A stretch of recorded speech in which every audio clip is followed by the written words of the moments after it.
당했어요. 3년 동안 목회했죠. 그런데 그의 삶을 마칠 즈음에 예루살렘으로 방문할 계획을 갖고 있었어요.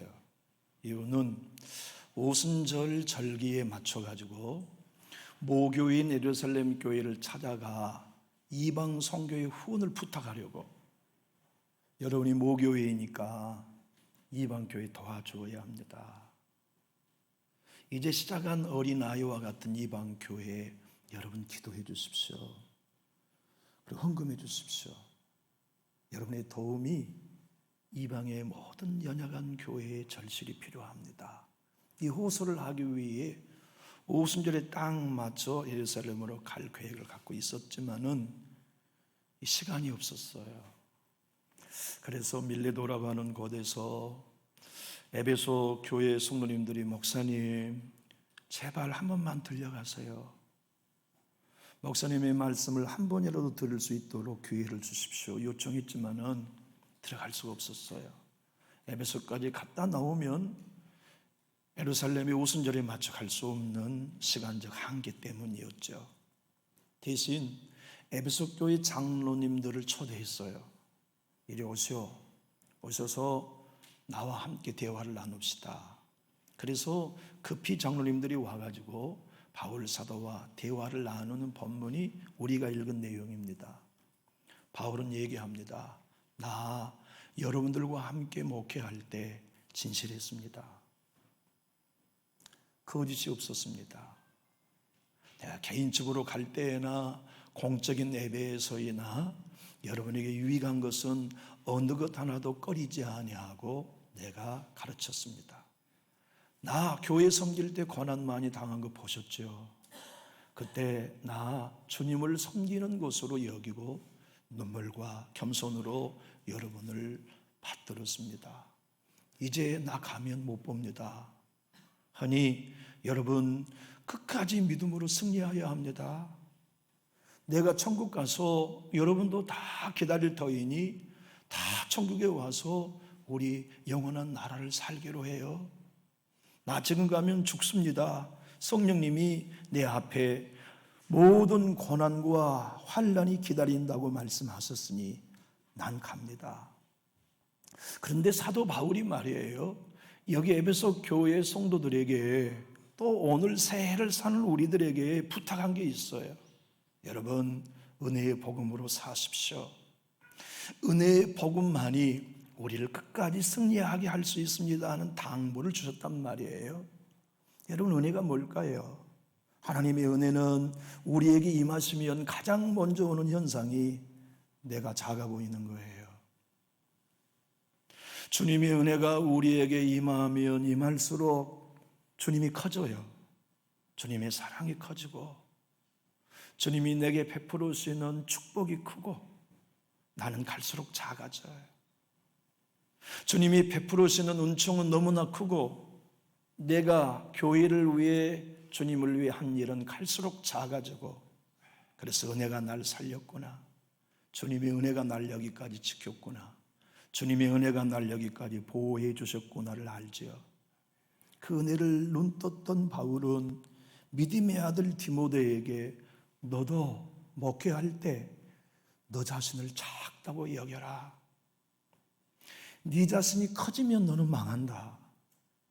그래서 디모데전서 1장 15절에 이렇게 말씀하셨어요. 무엇보다 모든 사람이 받을 만한 이 말이요 그리스도 예수께서 죄인을 구원하시려고 세상에 임하셨다 하였도다. 죄인 중에 내가 괴수니라. 주님의 은혜가 임했는데 나 깨끗하다고 하는 사람은 없어요. 주님의 기름 부음이 우리에게 임하시면 나보다 큰 죄인은 없다. 나보다 괴수는 없다. 나보다 악한 사람은 없다는 데 대해서 눈뜨게 되죠. 여러분 바울의 이름이 본래 사울 아니었나요? 사울의 이름의 뜻은 큰 자란 뜻 아니었습니까? 예수를 만나 영의 눈을 뜨고 보니까 큰 자면 망하는구나. 내가 바리새인 중에 바리새인이라는 생각, 내가 히브리인 중에 히브리인이라는 자랑, 내가 어떤 율법의 조항도 하나도 어김없이 다 지키고 있다는 이 자기의, 이게 망조구나, 이게 자기의라는 걸 그가 눈을 뜨고 이름을 작은 자 사울로 고쳐 부르기 시작한 거죠. 하나님의 은혜는 낮은 곳에 임하세요. 주님의 기름 부으심은 낮은 자리, 나를 작게 여기고 내가 아무 가치 없는 존재인 걸 여겨 자기를 비우는 사람, 자기를 비하하는 사람, 자기를 십자가에 못 박는 사람에게 주의 은혜는 물붓듯 부어주시죠. 하여 바울은 에베소 교회 성도들에게 3장 8절에 이렇게 말씀했어요. 모든 성도 중에 지극히 작은 자보다 더 작은 나에게 이 은혜를 주신 것은, 여러분, 하나님의 은혜 없이 산 사람은 하나도 없어요. 그런데 자기가 커지면 안 보이는 게 은혜입니다. 허나 성도들 중에 지극히 작은 자보다 더 작은 자가 나라는 걸 본 사람의 눈에는 은혜밖에 안 보여요. 나를 도우신 은혜, 지켜주신 은혜, 채워주신 은혜, 고쳐주신 은혜, 보호해주신 은혜, 살려주신 은혜, 그 은혜가 나를 여기까지 오게 했다는 것을 알고 바울은 장로님들에게 부탁합니다. 여러분, 끝까지 승리하는 길은 은혜 안에 있어야 합니다. 여러분, 어떤 경우에도 은혜 안에 살아야 합니다. 그렇게 눈물로 호소하고 그들과 떠날 때 장로님들이 보낼 수 없었어요, 목사님을. 그래서 더 이상 볼 수 없다고 하는 이 슬픈 이야기를 듣고 오늘 보면 우리 읽지 않았지만 36절로 38절을 보면 서로 끌어안고 울었어요. 함께 화면을 보고 읽어볼까요? 이 말을 한 후 무릎을 꿇고 그 모든 사람들과 함께 기도하니 다 크게 울며 바울의 목을 안고 입을 맞추고 다시 그 얼굴을 보지 못하리라 한 말로 말미암아 더욱 근심하고 배에까지 그를 존송하니라. 사랑하는 교우 여러분, 여러분과 저를 살리는 이 은혜의 복음이 뭘까요? 여러분과 저에게도 오늘 하나님이 남전육교회 권속도라 너희가 끝까지 승리하기 위해서는 은혜의 복음 안에 있어야 한다, 하나님의 은혜 안에 있어야 한다는 말씀이 뭘까요? 한번 따라해 볼까요? 나는 자격이 없습니다. 그게 은혜입니다. 주님의 은혜가 우리에게 임하면 나는 이 강단에 설 자격이 없다는 것을 알게 돼요. 그래서 갈수록 나는 작아지고 그런 자격 없는 나를 사용하신 하나님의 은혜가 갈수록 커져요. 주님의 교회를 섬기는 동안 은혜가 나타나면 모든 성도의 고백은 똑같아요. 하나님, 난 구원받을 자격이 없는데 왜 날 사랑하시는 겁니까? 나는 하나님의 교회 일꾼 될 자격이 없는데 왜 나를 사용하시는 것입니까? 나는 성령의 충만함을 받을 자격이 없는데 왜 나에게 성령을 부어주시는 것인가요? 나 아무리 생각해 봐도 은혜라고 밖에는 답할 길이 없습니다. 주님, 내 삶을 사방으로 둘러볼 때 난 넘어진 전문가입니다. 말 한마디에 시험 드는 전문가가 나 아닙니까? 그런데 왜 나에게 은혜의 복음을 맡기세요? 네가 자격이 없는 자로 그 자리에 섰으니 자격 없는 자들을 하나님의 은혜 안에 세우고 이끌어가라 하시는 주의 당부를 저에게나 여러분에게 주기 위함이시죠. 하여 오늘 은혜의 복음을 통하여 사도 바울은 이렇게 말씀합니다. 나는 이 은혜의 복음을 증거하는 일을 마치는 것, 그게 내 사명입니다. 그런데 그걸 마치려 하는 데는 내 생명도 조금도 귀하지 않습니다. 24절을 우리 크게 한번 읽어볼까요? 내가 달려갈 길과 주 예수께 받은 사명, 곧 하나님의 은혜의 복음을 증언하는 일을 마치려 하면은 나의 생명조차 조금도 귀한 것으로 여기지 아니하노라. 여러분, 은혜의 복음이 뭡니까? 천국은 은혜로만 간다는 복음입니다. 여러분, 복음은 하나일까요? 여러 개일까요? 한번 여러분에게 질문을 던져볼게요. 성경에 말씀한 복음은 하나입니까? 여러 가지입니까? 복음은 하나예요. 다른 복음은 존재하지 않아요. 그런데 성경은 우리가 마가복음 1장 14절을 보면 하나님의 복음이라, 로마서 1장 9절을 보면 아들의 복음이라, 고린도서 4장 4절을 보면 영광의 복음이라, 계시록 14장 6절을 보면 영원한 복음이라, 마태복음 24장 14절을 보면 천국 복음이라, 누가복음 16장 16절을 보면 하나님 나라의 복음이다라고 다른 표현으로 서술하고 있어요. 그 모든 복음은 다 은혜의 복음 하나의 다른 표현일 뿐이에요. 보세요. 하나님이 아들을 보내주신 복음이 은혜의 복음이죠. 하나님의 아들이 십자가에 달려 우리의 죄의 값을 지불한 게 은혜의 복음이에요. 그분을 믿음으로 말미암아 영원한 영광에 들어가게 하는 복음이 은혜의 복음 아닙니까? 그 아들을 믿음으로 천국에 들어가게 하는 것이 은혜의 복음이죠. 그 은혜의 복음이 무엇입니까? 은혜란 말 그대로 따라해 볼까요? 자격 없는 자에게 베풀어주는 호의, 그게 은혜입니다. 여러분과 제가 천국문에 들어가서 왜 내가 너를 내 집으로 들여보내줘야 되느냐라고 물으신다면, 나 이거 충성했지 않습니까? 나 이거 헌신하지 않았습니까? 목록을 읊기 시작한다면 그 나라 못 들어갑니다. 그 나라에 들어갈 수 있는 유일한 해답은 나는 자격 없습니다, 주님의 피를 믿는 은혜로 들여보내 주십시오, 내가 믿는 건 예수의 공로뿐입니다는 고백을 들려줄 수 있어야 해요. 하여 현대인 성경은 은혜의 복음을 하나님의 은혜에 관한 기쁜 소식이다 번역했습니다. 화면을 가지고 우리 한번 읽어볼까요? 시작. 그러나 내가 달려갈 길을 다 가고 주 예수님께 받은 사명, 곧 하나님의 은혜에 관한 기쁜 소식을 증거하는 일을 완성하기 위해서는 나의 생명을 조금도 귀한 것으로 여기지 않습니다. 여러분, 가장 엄한 법이 군법 아닙니까? 한 병사가 동일한 죄를 군법을 어겨 2번 지을렀어요. 나폴레옹 황제가 그에게 사형을 언도했죠. 그는 죽어요. 총살당하게 됐어요. 그런데 이 슬픈 이야기를 시골의 어머니가 들었어요. 그는 자기 아들을 살리고 싶어가지고 먼 길을 자지도 먹지도 쉬지도 않고 말을 채근하여서 전장에 왔어요. 그리고는 수소문하여 황제 폐하를 아련한다고 황제 폐하 앞에 엎드려 이 노모가 아들을 위하여 간청합니다. 폐하, 저는 정의를 근거로 외치지 않습니다. 긍휼을 근거로 외치오니 내 아들을 사면해 주십시오. 나폴레옹 황제가 얘기합니다. 당신의 아들은 긍휼을 받을 자격이 없습니다. 폐하, 맞습니다.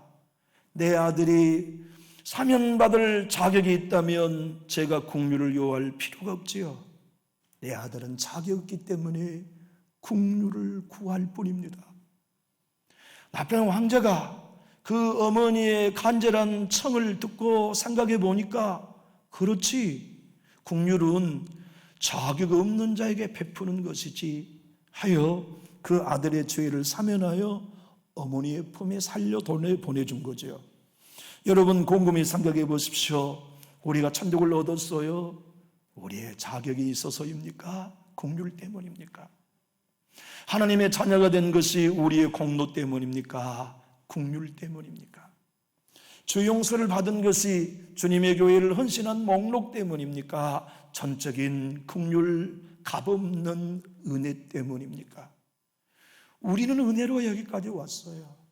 은혜가 저와 여러분을 구원했을 뿐만 아니라 그 은혜가 구원을 보증해 오셨어요. 주님의 은혜로 죄 용서를 받게 하셨을 뿐만 아닙니다. 그 은혜가 범죄하지 않도록 지켜주었어요. 주님의 은혜가 우리에게 소생하는 은혜, 새 사람으로 살게 한 은혜를 주신 것만이 아니에요. 그 은혜가 새 사람으로 살아올 수 있는 힘을 제공했어요. 그러므로 은혜는 예수님을 처음 믿는 사람에게만 필요한 게 아니에요. 목사에게도 매일 필요한 게 은혜입니다. 여러분에게도 매일 필요한 게 은혜예요. 그래서 존 파이퍼 목사님은 은혜의 복음이란 이제 교회에 입문한 사람에게 뿐만 아니라 교회에 열심히 있는 모든 성도들에게 선포되어야 한다. 왜냐하면 구원도 은혜로만 되지만 구원을 유지하는 것도 은혜로만 된다고 선언했어요. 여기 남전적교에 나와 있는 성도 여러분, 저와 여러분이 구원받는 데 있어 난 자격 없습니다, 은혜로만 되었습니다, 내가 천국에 가는 것도 자격 없습니다, 은혜로만 되었습니다, 이 믿음이 저와 여러분의 믿음이시면 우리 크게 하면 하실까요? 그 믿음과 그 공로가 여러분과 저로 담대하게 임하시기만 하면 우리는 작아져요. 자격이 없다는 내 자신에 대하여 너무나 잘 알게 되죠. 성경은 어느 누구도 천국에 갈 수 없다는 걸 로마서 3장 23절에 이렇게 선언합니다. 모든 사람이 죄를 범하였음에 하나님의 영광에 이르지 못하더니. 여러분, 하나님의 영광에 이르지 못한다는 말은 천국 못 간다는 말씀이에요. 그런데 왜 우리가 천국에 가게 됐나요? 은혜 때문입니다. 바울은 로마서 3장 23절 다음 절 24절에 이렇게 이 놀라운 복음의 은혜를 설명합니다. 그리스도 예수 안에 있는 성령으로 말미암아 하나님의 은혜로 값없이 의롭다 하심을 얻은 자 되었느니라. 우리 여기 구원받은 것 다 값없이 받았어요. 성령 하나님을 만난 것도 값없이, 그동안 수많은 환난에서 보호받은 것도 값없이, 성령의 기름 부으심을 경험한 것도 값없이, 나 교회 이만큼 헌신했기 때문 아닙니다. 나 이만큼 수고한 결과 아니에요. 값없는 은혜로 주님이 거저 베풀어 주신 거지요. 값없다는 말씀이 뭡니까? 공짜. 값없는 말씀은 어느 대가도 지불하지 않고 공짜로 얻었단 말씀이지요. 우리는 그 은혜로 여기까지 왔어요. 앞으로도 끝까지 승리하기 위해서는 그 은혜의 배를 타야 해요. 거기서 내려오면 안 됩니다. 그 은혜의 기차 안에 머물러 해요. 거기서 내려오면 안 돼요. 그 은혜의 파도를 타야 하고 그 은혜의 바람 위에 우리의 돛을 올려야 해요. 하나님은 이사야 선지자를 통하여 예수님이 이 땅에 오시면 목마른 자에게 값없이 물을 주고 목마른 자에게 값없이 우유와 포도주를 주시는 은혜의 주인공임을 이사야를 통하여 미리 예언하셨죠. 우리 화면을 보고 이사야 55장 1절을 읽어봅시다. 오라 너희 모든 목마른 자들아 물로 나오라. 돈 없는 자도 오라. 너희는 와서 사 먹되 돈 없이 값없이 와서 포도주와 젖을 사라. 여러분, 값없이라는 뜻이 무슨 뜻이라고요? 은혜로, 공짜로, 자격 없는 자에게 주시는 공짜의 선물이 구원입니다. 하나님의 자녀가 되는 신분이에요. 그리스도인이 된 것 공짜입니다. 우리 교회에 충성할 만한 거 해서 한 거 아니에요. 다 공짜, 값없는 프리, 공짜로 주신 거지요.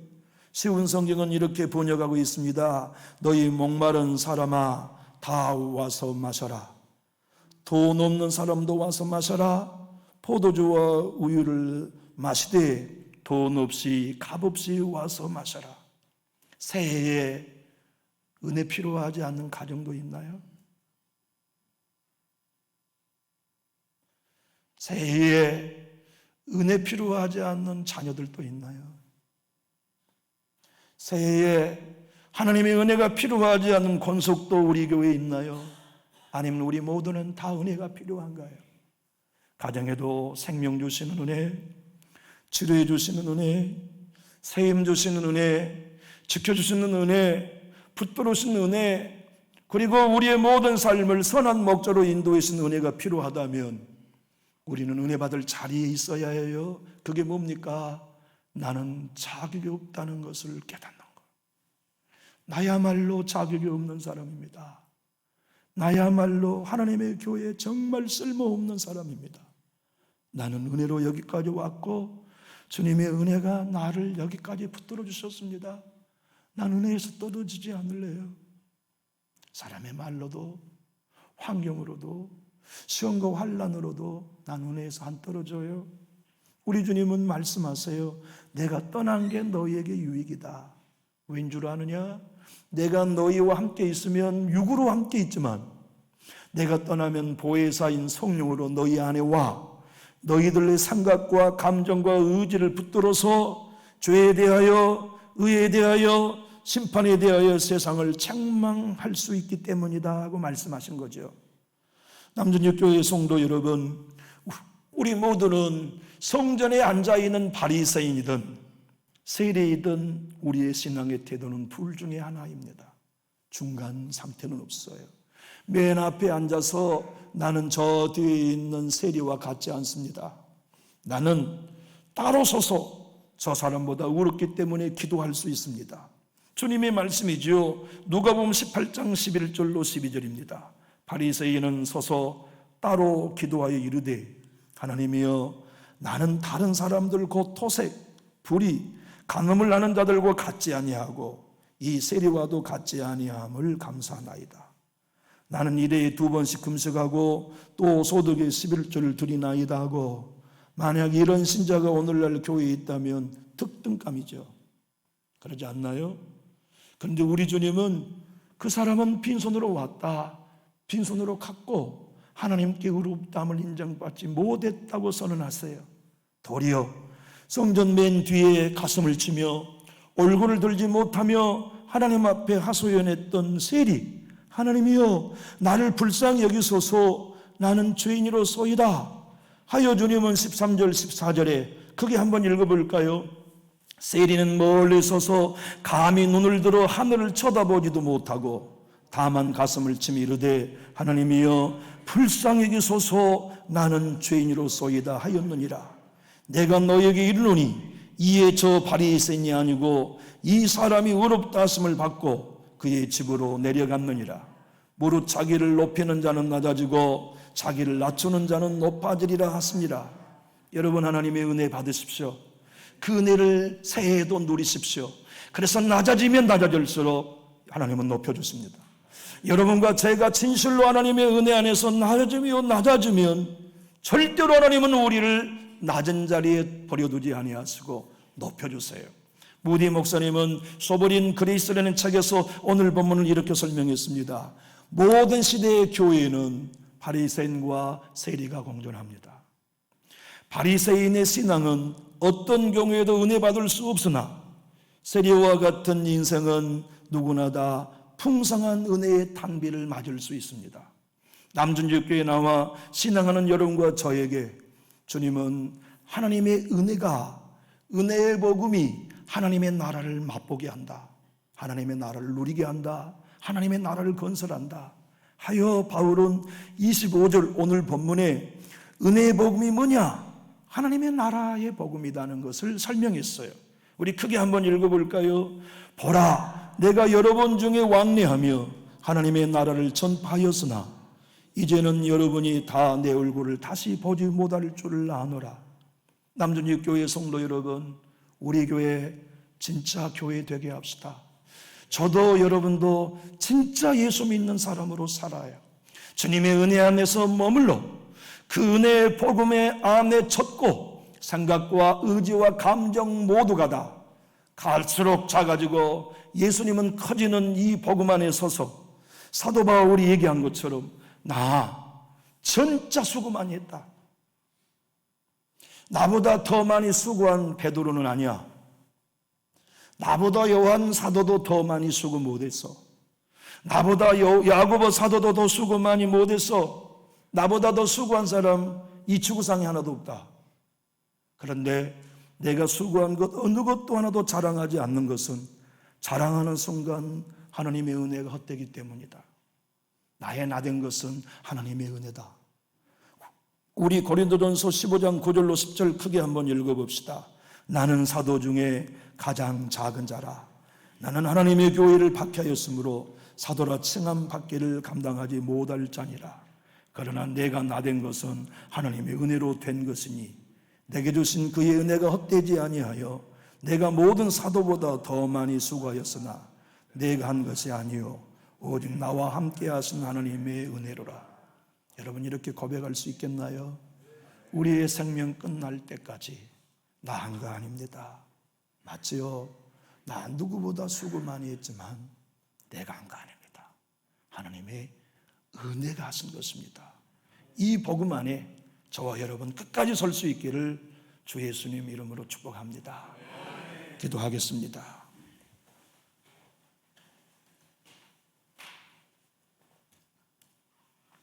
하나님, 감히 하나님 앞에 누가 자격이 있다고 말할 수 있겠나이까? 맞습니다. 우리는 자격이 없습니다.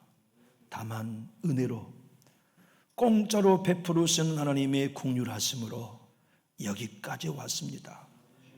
앞으로도 우리는 더 많은 은혜를 받을 때 더 많은 은혜를 찬양하겠습니다. 나의 나된 것, 나의 수고함이 아닌 하나님의 은혜만을 자랑하고 은혜의 복음 속에 하나님의 나라인 천국을 누리다가 우리의 삶이 끝나는 날 하나님 나라에 초대받고 싶습니다. 이 믿음을 남존지교회에 속해 있는 모든 성도들의 마음에 새겨주시고 이종과 함께 모두가 그 좁은 문 좁은 길을 들어서서 예수님을 따르는 제자로 새해에 축복하여 주옵소서. 그리하여 이 은혜의 복음이 목사에게만이 아닌 어린아이의 심령까지 흘러가는 강물이 되게 하시고, 그래서 매 순간순간마다 은혜의 하나님을 경험하는 새해로 축복하여 주옵소서. 주 예수 그리스도의 이름으로 감사하며 기도하옵나이다. 아멘.